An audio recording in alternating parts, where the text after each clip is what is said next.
What's happening, Expeditioners? It's Pete here. I want to read to you another chapter from my book, Amazing Money Stories, True Tales of Greed, Generosity, Success, and Luck. This is one of my favorite books. I've written a number of books, but this is one I can go back to too, because sometimes I forget some of these stories. But this is chapter 18, and it is titled, 1 in a Million. In the wild west of the internet, where fortunes can be made and lost in the blink of an eye, one story stands out as a testament to the power of creativity and the allure of the digital frontier.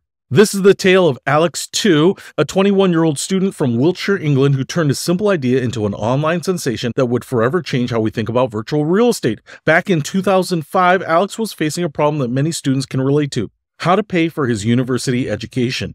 Instead of taking out loans or working a part-time job, Alex had a different idea. He would create a website called the $1 Million Homepage, selling 1 million pixels for $1 each. The concept was simple but brilliant. Alex divided his webpage into a grid of 1,000 by 1,000 pixels, creating a total of 1 million tiny squares. Advertisers could buy these pixels to display their logos or ads, and each pixel would be a piece of digital real estate that they could call their own. When Alex launched the $1 Million Homepage in August 2000, he had no idea what to expect. Would anyone actually buy these pixels? Would his crazy idea take off, or would it fizzle out? So many other internet fads. As word of the $1 Million Homepage spread across the web, something incredible started to happen. Companies, entrepreneurs, and curious individuals from all over the world started snapping up pixels, eager to be part of this innovative online experiment. The once empty grid started to fill up with a vibrant mosaic of ads, logos, and messages, each one representing a small piece of internet history. As the pixels sold and the money started rolling in, Alex's story caught the attention of the media. News outlets from around the globe covered the $1 Million Homepage, marveling at the audacity of this young student who had found a way to turn pixels into profit. By January 2006, just a few short months after launching the site, Alex had achieved the impossible. He had sold 1 million pixels, generating a staggering $1 million in revenue. The $1 Million Homepage had become a digital time capsule, capturing a moment in internet history when anything seemed possible. I actually remember this. I'm actually confused about the timing. I thought it was a little earlier, but this is at least what I found. If you go to $1 Million Homepage right now, the site is still up, so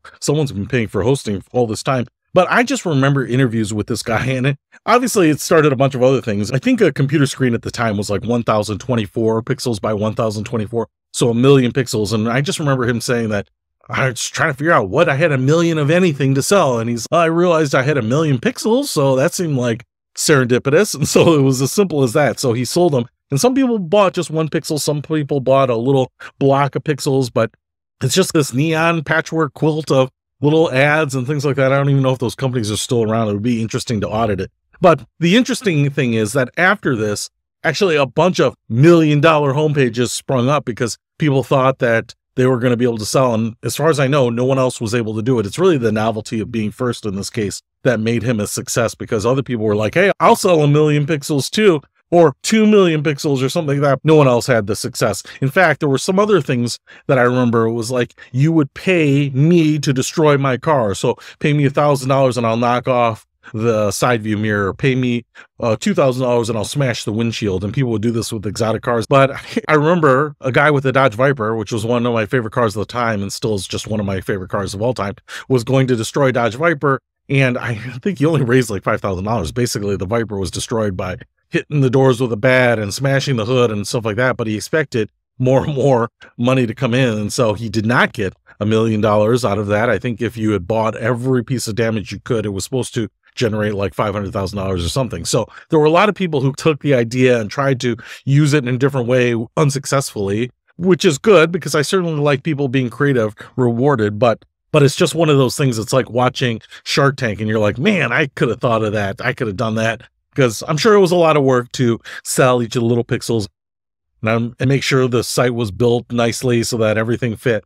I'm actually not even sure how you do that manually, man. It must have been a lot of work, but $1 million is also a lot of money. So hopefully you found that interesting. I'll see you later.